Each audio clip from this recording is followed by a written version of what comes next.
Good night, good morning, good afternoon. Welcome, Love Bay family, to the Champions Table. I'm your host, Nigel Hunter, and we got an amazing exclusive interview with the co founder of African Fashion Week Toronto, Mr. Isaac Ansah. And I'll give you a quick bio about him. He's a serial entrepreneur with expertise in the branding and project management industry. He's the co-founder of African Fashion Week Toronto and a reality TV personality on the Golden Button fashion series on Afro Global Television. The brand child behind Imagine Brands, a boutique brand development and consulting company, and the co-owner of Mavazi, luxury fashion showroom agency that provides brand experiential and buyer relations services. He's also the co-founder of When Fashion Meets, a brand launch networking series in Canada. So, as you know, we have intentional conversations, and today we're going to have an intentional conversation and a real conversation with Mr. Isaac Ansah. So, please welcome him to the show. Thank you guys for having me. I'm really excited to be here. I look forward to having an inspiring conversation with you for sure. All right, man. Appreciate it. Appreciate it. First and foremost, man, how you feeling today, man, on this Wednesday? I feel good, man. I mean, it's not snowing outside. It's a little cold, but it's not snowing. We're alive, we're healthy, so I can't complain. Everything is blessed. That's blessed. Yeah, yeah, definitely, man. I'm not looking forward to it getting colder, but you know how it goes. It's part of the ecosystem, It's part of it.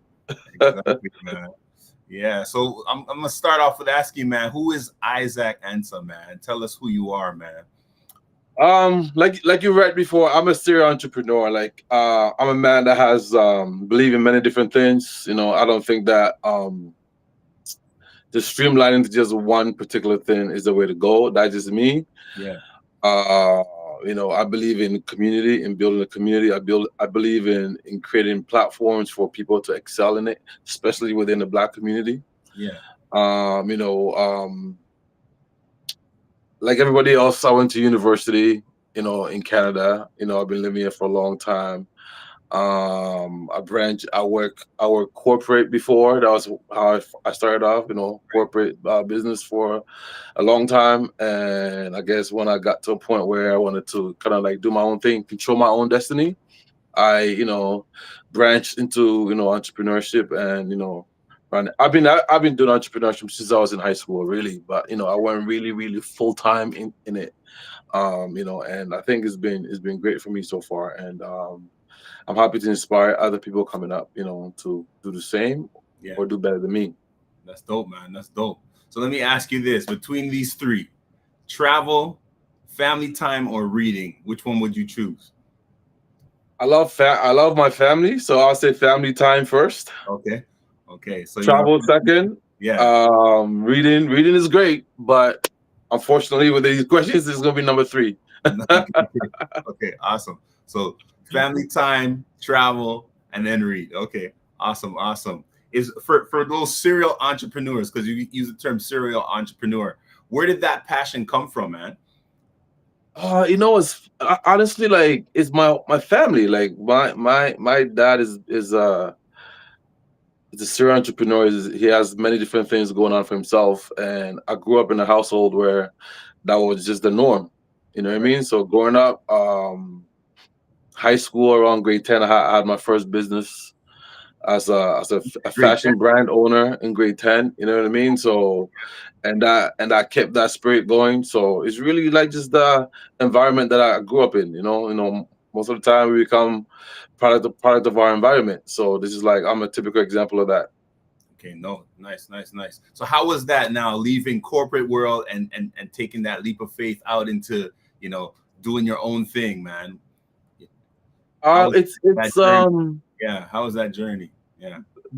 bittersweet. It's got its pluses and it's got its minuses. It's hard. Let's put it that way. It's hard, but it's very rewarding at the same time.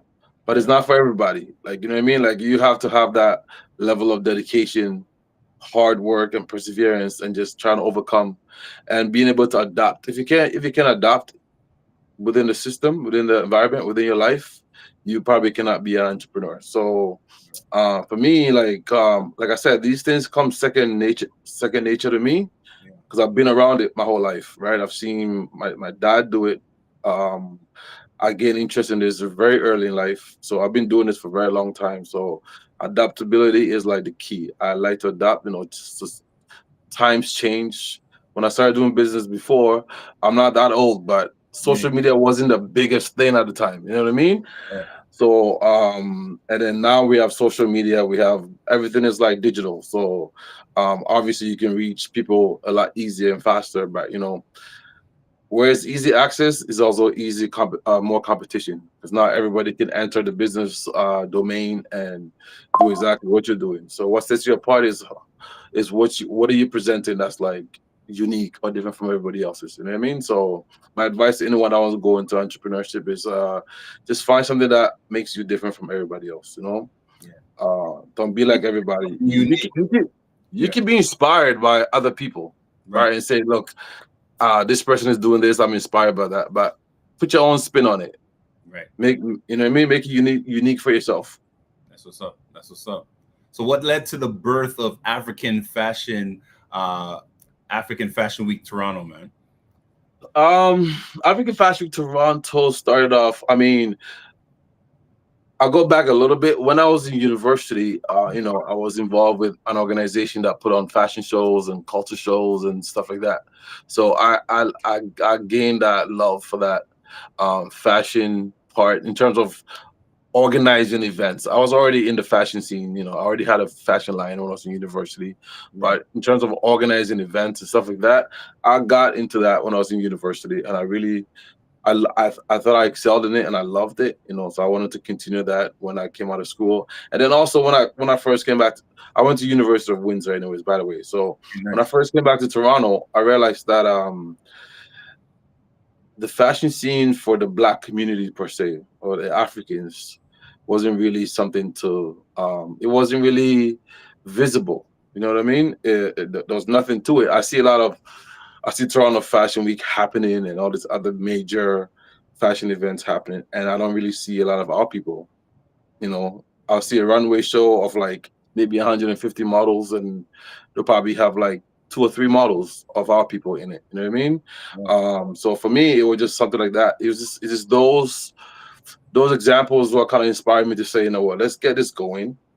Let's do something like this, and obviously, something at this magnitude cannot be done by an individual person. Right. You know what I mean? So I had to find the right group of people to partner with to make this happen. Mhm. That's awesome. That's awesome, man. That sounds amazing, man. So, I had a conversation with a fashion designer in Canada, and Yeah. part of that conversation was that she was saying a lot of us within this industry, within Canada, mimic the United States. And instead of mimicking the United States, we should really create our own fashion for Toronto, for Canada. Do you feel like the fashion industry right now in Toronto or in Canada has its unique design, or do you think we're still, mimicking the U.S.? I'll say we're mimicking a lot of different places. Okay. We take inspiration from the US because they're like the closest neighbor to us, Right. and they've been doing this way before we started doing it, right? Right. Canada's not really known for fashion like that. Right. You know what I mean? Like if you go out in the world and you talk about fashion, Toronto will not be in the top five, Right. right? So that being said, as a new industry for us, we had to, look for inspiration outside. So Right. US being closest to us, it was the obvious number one choice. And then now we look at it, the UK, Paris, all these places. So because Canada is such a diverse, Toronto per se is a very diverse community. So Sure. we're able to draw from all these other places to try and create something. So to answer your question, we don't have a true identity yet Yeah. as to what is Toronto fashion. Yeah. We don't have that yet. And I hope that within the next couple of years, something will change. Yeah. Yeah. Yeah. Do you feel like that's part of the goal of African Fashion Week Toronto, is to really create and build on that identity? for fashion designers in Toronto and for what you do? Yeah, initially, that was not the goal when we first started off, because we just wanted to create a platform for uh, For our black people? fashion designers Yeah, to have somewhere to kind of actually showcase their work to the world. yeah, That was how that's why we started off, to create that platform. And now as we're growing and evolving, we have added some other things. Like now we cater to the models a lot. We care about the models. You know what I mean? So because as a black model in the industry here in Toronto, it's not very easy, yeah. right? It's not a lot of platforms that's created to cater to them. So our platform now has become the number one platform to help the black models, especially the beginners, to have a place to start off. You know what I mean? So that's what we pride ourselves in, as a startup place. Like if you're trying to be a black model and you're looking for portfolio per se, African Fashion will give you that platform. Where many other platforms might not select you as a model because you look a certain type of way, right? We have an inclusive strategy, so we give people a place to start off their modeling career. In terms of fashion, which is the main piece, Yeah. like I said, we just want to encourage a lot of designers and make them feel like there's a support system somewhere. Yeah. In regards to African Fashion Week, we are a marketing platform, Right. right? We're a marketing platform. So we're a place where you come and create awareness for yourself. Because what we do with our platform, a lot of individuals cannot achieve by themselves, Right. because we're a bigger collective of Right. people, designers and creatives that come together to make this happen. So, Right. Right. yeah. Right. For designers, how do they get in contact with, say, African Fashion Week if they wanted to get their designs to be one of the, designs that the fashion models wear? We have a process. So if designers are interested in showcasing their work, or coming to gain that awareness at our platform, we have application forms that they got to fill out, right? So once they fill out the forms, now our team now will go through the forms and obviously do our research, because we can't let just everybody on the platform. There has to be a standard, Right. and that's where most of our people struggle with. The fact that we have standard bothers a lot of people for some reason, Yeah. Yeah. but we just can't let just everybody on the platform. Otherwise, we won't get anywhere. So we have a standard. So when we get applications, sometimes we get over 100 applications of designers from around the world that want to showcase. So we go Wow. through each From around the world. individual That's amazing. around the world. Yes, we go through each one. We check out their social media page. If they have a website, we check it out. We do research to see like where they are in the journey. Hmm. That being said, we're not open. We're not closed minded to somebody who's starting out afresh, right? If you're starting out new, we just got to see that you're serious about what you're doing. Yeah. Right. If you're serious about what you're doing, you apply. We go through, like I said, we go through it and we make our selections. So let's say we want to feature 30 designers for the season. Yeah. We select the top 30 that we think can fit what we're trying to, show the world. And as being black, again, we have to do the most. Right. We have to showcase. We have to excel. We have to make sure that what we're showcasing on our platform is beyond what people expect, because we have a lot of people that's ready to, you know, criticize and say, "Oh, look at this, black that, Yeah. black this." Excellence. Yeah. Yeah. You know what I mean? So the excellence has to be there. So Yeah. we have to make sure that the designs that we have are coming with excellence as well. Yeah, that's awesome. That's awesome. Let me ask you this. So what have some African Fashion Week models in Toronto, what have they went on to do after being a part of, your platform? Um, we have a platform called the Student Design and Creative Festival Yeah. as a part of the Fashion Week in a whole. Yeah. And through that platform, we've been holding that particular program for about 13 years now.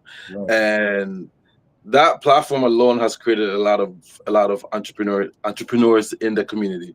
Right. Uh, we can proudly say that we've had a lot of designers who started off their journey with that, and now they're probably some of the biggest ones in the city. or now making noise in the world, right? So yes, I feel like our platform has really, really opened doors for a lot of fashion entrepreneurs, not just fashion designers. Yeah. I'm talking about models, photography, videographers, stylists, all that. So it's like a whole creative, environment Yeah. over here. That's awesome, man. So kudos to that, man. 13 years in the industry, changing things and definitely changing the perspective of how we see fashion in Toronto. Here's my I always go to some controversial questions, but here's my controversial question for you, man. So what are your thoughts on the reality that many luxury brands like Louis Vuitton can trace their print back to like people in Congo? Or do you think there will come a time where where these fashion origins will acknowledge and celebrate Africa? I was just about to say that like, it's one thing if you're taking from us, right? And it's another thing if you're actually giving us the credit, Right. and acknowledging us on your platforms that this particular style or patterns or designs or fabrics or whatever it is you took from us are taken from the Congo, from Nigeria, from Ghana, from South Africa, whatever. We just need the acknowledgement. You know what I mean? Like, it's times are different now. We can't just sit back and allow people to take from us and not give us the credit for it, right? But we got to stand up, and that's what African Fashion Week is about. Like, we have to now tell our own story, right? We just can't wait for on a European brand or whatever to come and use African fabric to create some pieces on the runway and then tell a story about our culture the way they want to tell it. Right. We have to now get to a point where we're telling our own stories. Fashion now has got to a point where it's kind of like, I feel like it's empowered a lot of Africans to be proud of who they are. Right. Gone are the days where our fashion was just a piece of cloth. You know what I mean? That's tied around our waist, around our shoulders, and walking around. Right. There's a lot of pride in the fabrics, and there's a lot of pride in African fashion, and we have to stand up and be strong and accept it, and not allow the Louis Vuittons and all these big fashion brands to just take advantage of it. Because I mean, they've been doing that for a long time. Very long time. Decades and decades and decades. They've been using African symbols in their logos. Right, very recently there was article that came out. I think it was Louis Vuitton that used the term "Ghana must go." I'm not sure if you know the Ghana must go. Yeah. There's a time that happened. I forgot what year it was when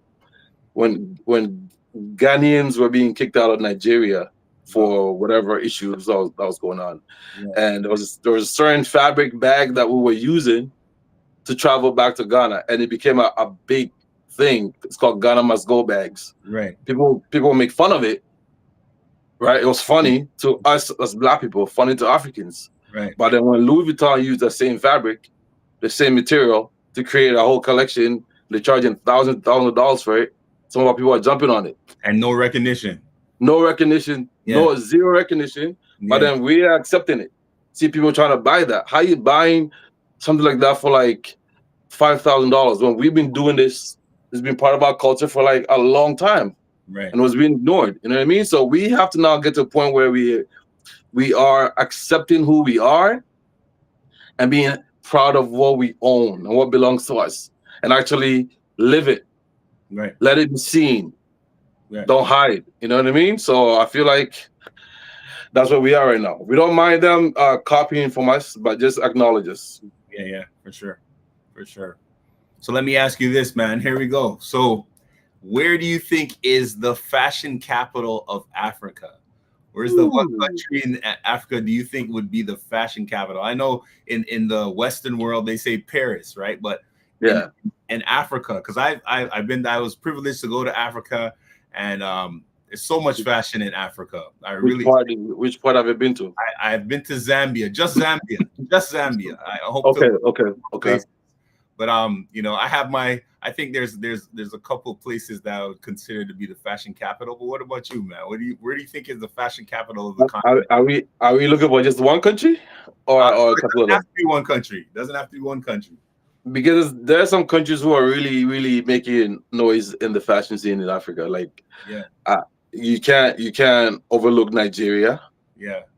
right? Nigeria is doing very well in fashion, not Mhm. just African fashion, just fashion in Period. general. Yeah. Yeah. The very creative country, very very creative people, Yeah. and there's a lot of Nigerian fashion designers out there in this world Yeah. Yeah. doing amazing things. I'll give a nod to um, Congolese are very known to dress very well. Yeah. Fashion is very important to the Congolese community, Yeah. so I'll put them in that category. South Africa for sure Mhm. will also be there, and I'm from Ghana, so I'll always Always rep. include Ghana in that conversation, Yeah. Yeah. and rightfully so. Yeah. So I said Nigeria, Congo, South Africa, Ghana, and I'm sure there's other countries who are doing amazing in fashion, but these are the four that I think are really making noise in the industry. Okay. Okay. Who are your top designers, man? Who are your top designers? In the world, Yeah, in the world. whew, Yeah. um, for me, I stick to my own people. So there's a fashion brand, a fashion designer called Adebayo Jones. I'm not sure if you heard of him. No, not. I always ride with him. He's a Nigerian descent, lives in the UK. He does amazing work. I mean, I think that the entire world needs to see his work. Yeah. Yeah. He's very popular in Europe. He's just starting to slowly make a name for himself in North America. He's been with a part of our platform for the last 13 years. Hmm. He comes here every year to showcase, and I think he's one of the top designers. I'm inspired by him. He inspired a lot of people as well. Yeah. Um, so yeah, I'll stick to him. Okay. I'll stick to him in terms of globally. In Canada, I would say I like Kayla K in Canada. Okay. I like Kayla K in Canada. She's doing well for herself. I like. You see, I'm into fashion that has a brand story behind it. Right. Some people are creative, but Yeah. they just don't have a brand. Right. Right? They just have clothing that they sell it. Right. She has a brand. Yeah. So talk to When us about that. When you say having a brand, what do you? Let's get into that. What do you mean by that? Um. Yeah. having a brand is just beyond just it's beyond just having a logo and having a clothing that you're selling. Yeah. Having a brand is able to have a brand story, Right. right? Having a brand is able to, Story as well. It's how you tell that story. yeah, how you tell us. You gotta have a brand story for sure. How you tell the story. Yeah. Um, um, a brand is able to give people a feeling, Yeah. right? I'll give you an example. If you put on a Louis Vuitton suit Right. and you walk in a space, Right. how do you feel? How do you think you feel? I guess you'd feel important. You feel important. It doesn't mean you are, Yeah. Yeah. Yeah. but because that's their brand message. Right. So you're not just buying clothing, you're buying importance. Right. You're buying classy. Right. You're buying I'm successful. Yeah. Yeah. That's what you're buying. It's almost like if you buy a Nike product, right? You buy a Nike product, you're not buying tennis shoes, you're not buying just basketball shoes, Yeah. right? Yeah. Yeah. You're buying that That value. Yeah. Yeah. ability to do it. That's why their slogan is just do it. Right. If you put on the Nike shoes, you feel like you can do what you really can't do, really, but your mind is telling you can do it because you're wearing the shoes. Yeah. You know what I mean? So Sure. that's the difference. Some people just they have companies and they have fashion, pieces that they're selling, but there's really no brand behind it. Right. Right. Right. And what would you say to folks like that? That how can they really get into creating that brand and really moving beyond just being t-shirt t-shirt companies and other what having a logo on it, but going beyond that. Yeah. You can have a t-shirt company, but see the problem with the world now is like people are not unique anymore, Right. right? So if you copy somebody else's style, Hmm. it's hard to create a brand out of that. Right. because it's not original. Like there's no, you're just copying stuff. No That's you're copying authenticity. something that's already out there, Yeah, yeah, yeah. right? So if you're able to have a real identity as to what you're doing, Hmm. right, and make it unique for yourself, Yeah. right, and have a message behind it. Like don't just attach some kind of a storyline, some kind of a message. Don't focus too much on the actual product when you're marketing it. Hmm. Focus on the benefit that comes out of that. Right. Focus on how people are gonna feel when they put on that T-shirt.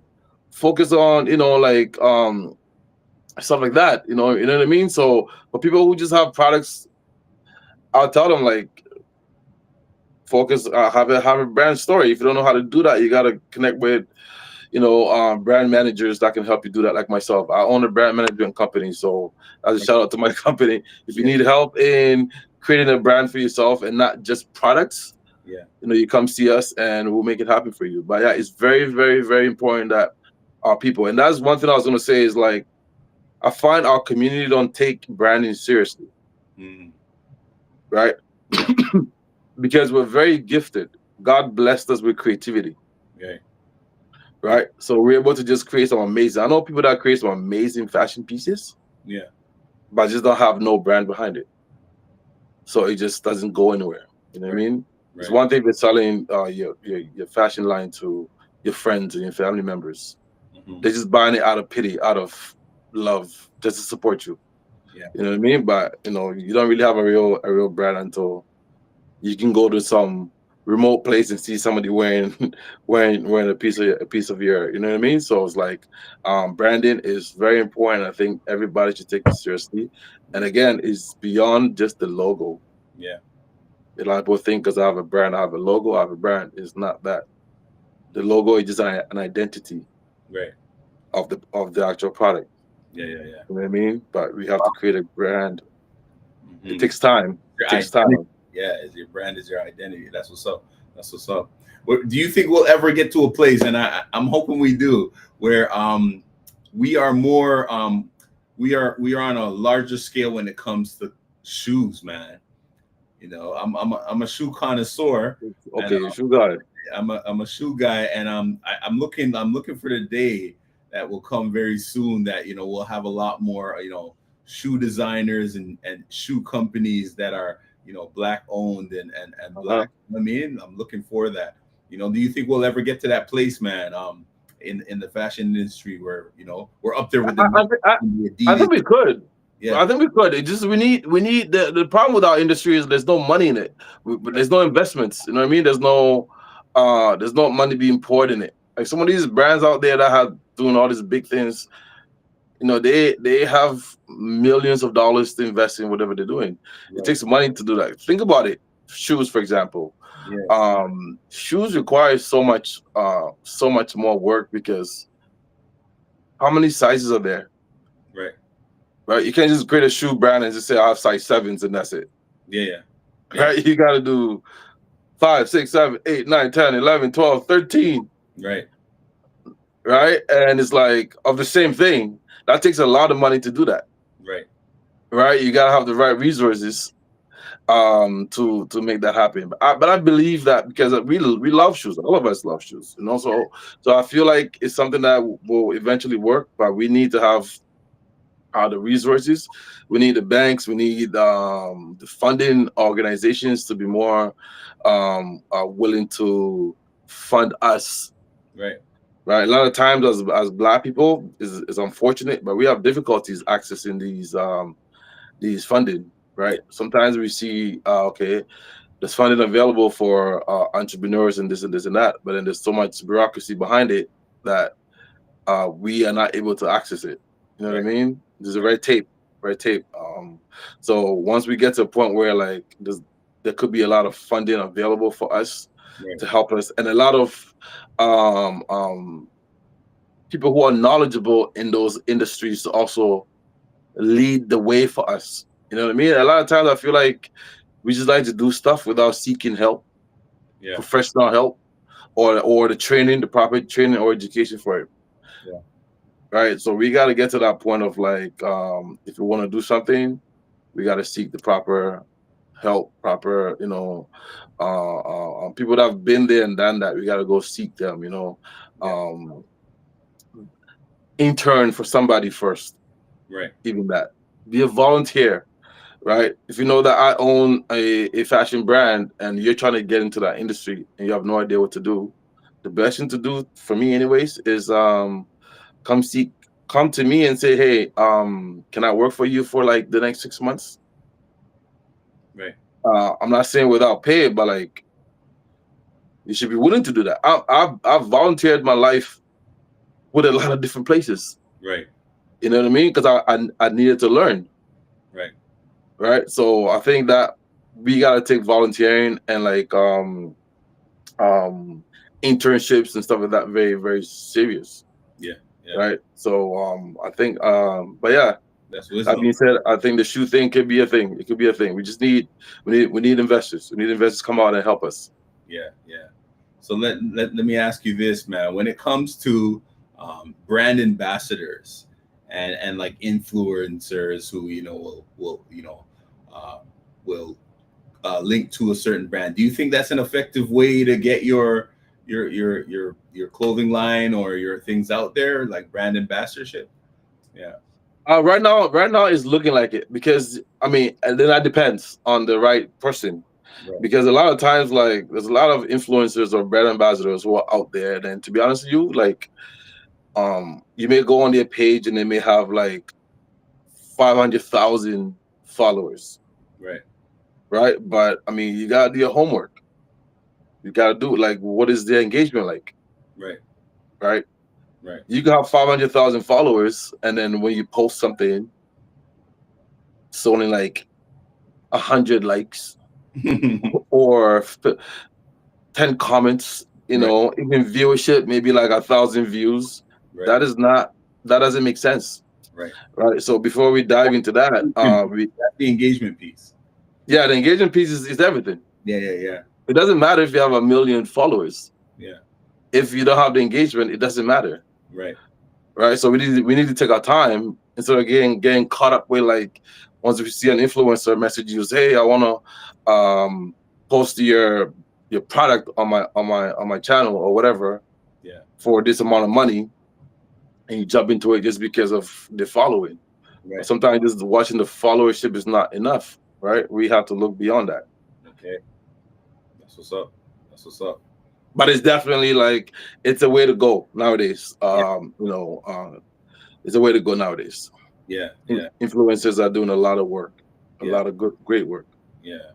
And do you think things like TikTok and so forth are bringing it across the globe now, and that it's making it a global influence now, that when you have that traction and you've really looked at their influence and their engagement on, like, say, a TikTok, will that help you to get that global I guess valuation or that global exposure? Well, it hasn't been easier than now. Yeah. I mean, think about it. You can post a photo of your shirt on TikTok, right, and the whole world can see it, right, within 5 minutes. Right. It never used to be like that. Right. Back then, to get your products out there in the world, you gotta pay for a magazine spot, pay for a newspaper spot. Right. You know what I mean? Those traditional media. You gotta even pay for a spot in a fashion show, right, to be seen. But nowadays, because of social media, like, it's the landscape of spreading, getting awareness is so easy now. Yeah. But it's also very competitive now. Yeah. Right, because it's so easy for everyone. The entry is so easy. It's like such an easy entry level type of thing. So anybody can start a brand. So now it's very saturated. Right. So now if you go online now, you're gonna see 1 million different fashion brands selling identical things. Right. You know what I mean? Unlike before, it wasn't like that. Yeah, that's true. Very true, man. So what is, and this is me just looking into who you are as a person, what is the Golden Button fashion series on Afro Global Television, man? The Golden Button is a reality TV show. Yeah. That we shot a few years back with Afro Global Television. 16 episodes. What it was is it was a show that kind of gave up and coming designers a chance to understand what the industry is like. It's very fast paced. So like we had about I don't remember, I think about 12 designers or so that were competing Okay. on a day-to-day basis on different assignments. Right. Right, they were competing to see, where you are in terms of fashion, stuff like that. We had judges. I was one of the judges myself. You know what I mean? So it was 16 episodes of that. So it was really an opportunity to give a lot of these shows out there like that don't really give. We like the grassroots, community based stuff. You know what I mean? So we give an opportunity to designers who probably would never ever had gotten that opportunity to be on TV. Yeah. To showcase their work. So we did that for them, and it was just one season. We're hoping to have a second season shot, but it's been one season. It was an amazing program to be a part of. Anyways, it's something you would do again, is what I'm hearing. 100%. I love to do it again, because honestly, it just opens doors for everybody else. Like I told you before in the beginning, I'm all about that. I'm all about opening doors and creating a platform to help everybody else. You know what I mean? Because when I see people excel in things they're doing, that makes me happy. So right. That's awesome, man. And you're also co-owner of the Mavazi luxury, Mavazi fashion show. So tell us about that, man. Tell us about that. Mavazi is it's a fashion showroom that we're about to create right now. So what we do right now is we started off as a rental agency, and then COVID came and shut it down. So prior to COVID, we had a showroom in Toronto, where like people could come and rent African or Black owned fashion brands. Nice. We only had Black owned fashion brands. That's another platform that we thought would be important to help our industry, have more access to, to the people and making money for themselves to take care of their families. Right. Because we don't do fashion just to say we're cool. We do fashion to, take care of our families, make money and stuff like that. So we created that platform. That platform was exciting. And then unfortunately COVID came. We had to shut down the showroom. And we've been trying to get back into it, but we're trying to come out a little bit different. Right. So we're in the process of, securing a location and reopening it again. Nice. So right now what we're trying to do is we just have a bunch of products. We still have a lot of designers. We have designers in Nigeria and stuff that send us products, and we sell it for them here online. You know what I mean? Just so they can get the awareness that they also need to promote their brands and also make some money, right? So that's what we're doing right now. So Mavazi, speaking of Mavazi is doing a pop-up brunch November 30th. So anyone watching this, November 30th, come on out. Regal's Kitchen and Bar in Woodbridge is going to be amazing. They're going to have beautiful bags. Nice. For the ladies. Beautiful bags. Come on there and just, purchase something, support Black-owned businesses, and also have a beautiful brunch by Regal's. Regal's probably one of the best Black-owned restaurants in all of Ontario. So, yeah. Awesome. That's dope, man.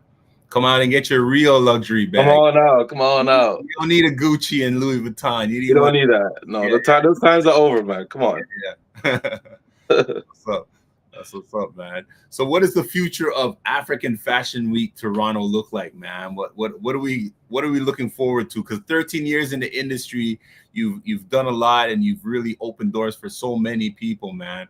What does the future look like? Well, going into our 14th edition in 2026, we are excited about it. I mean, it's a platform. We try to add something to it every year because like people look forward to it. But so we try not to make sure that it's the same product every time.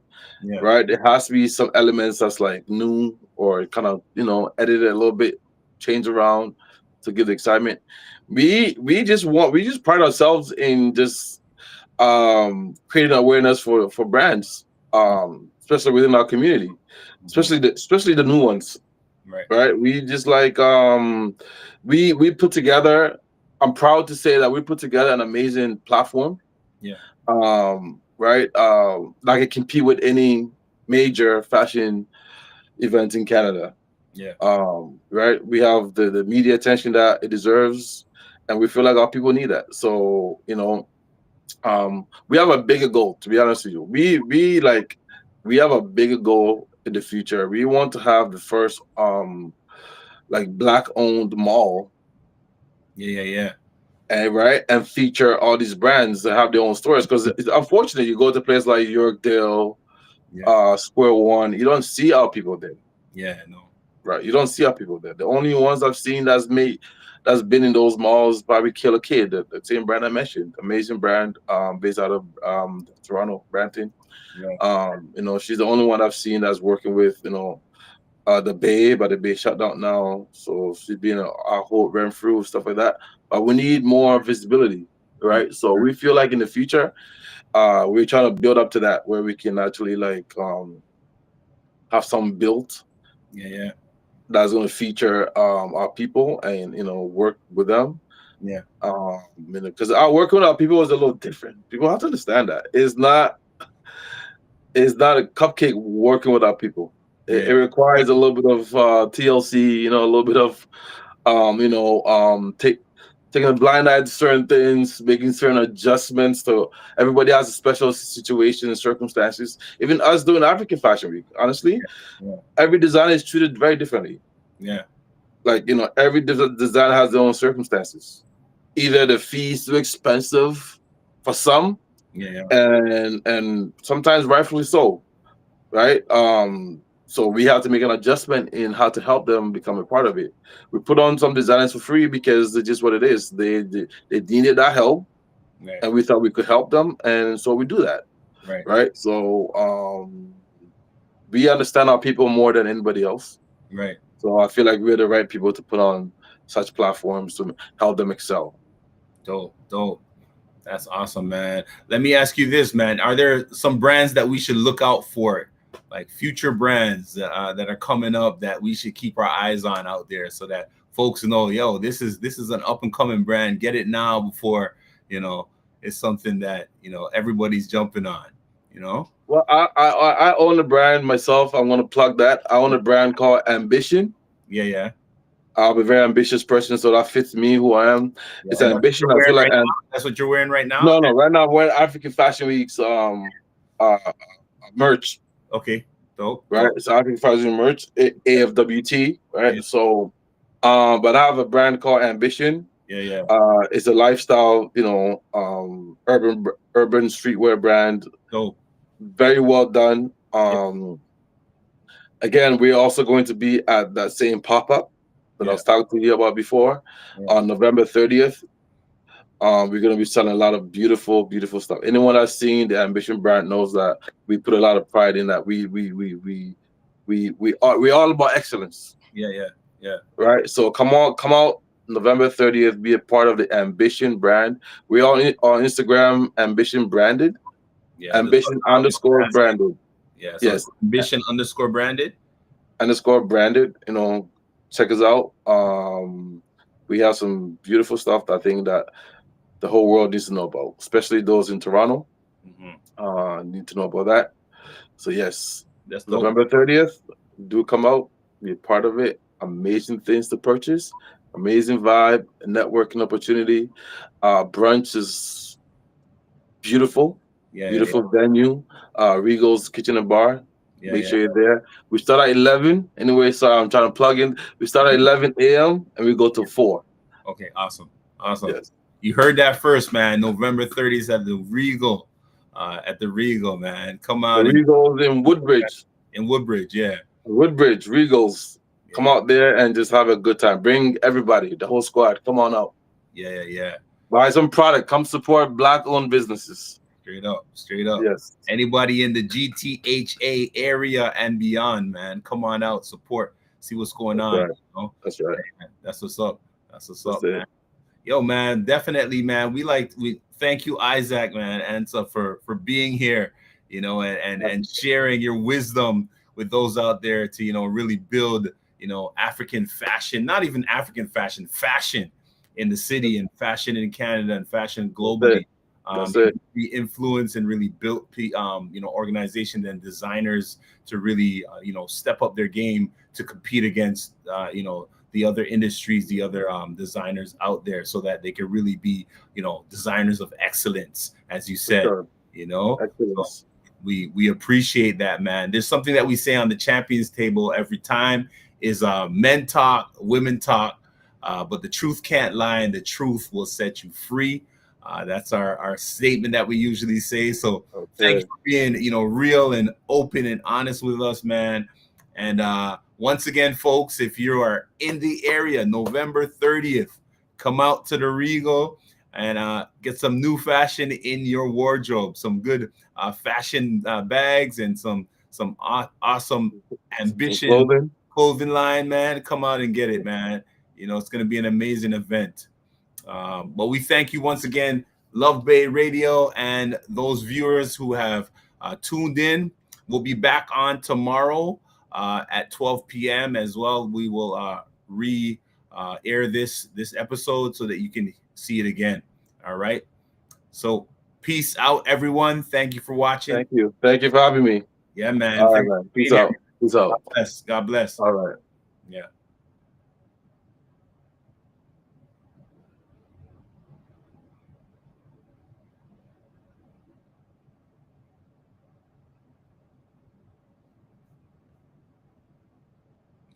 And they still have us running.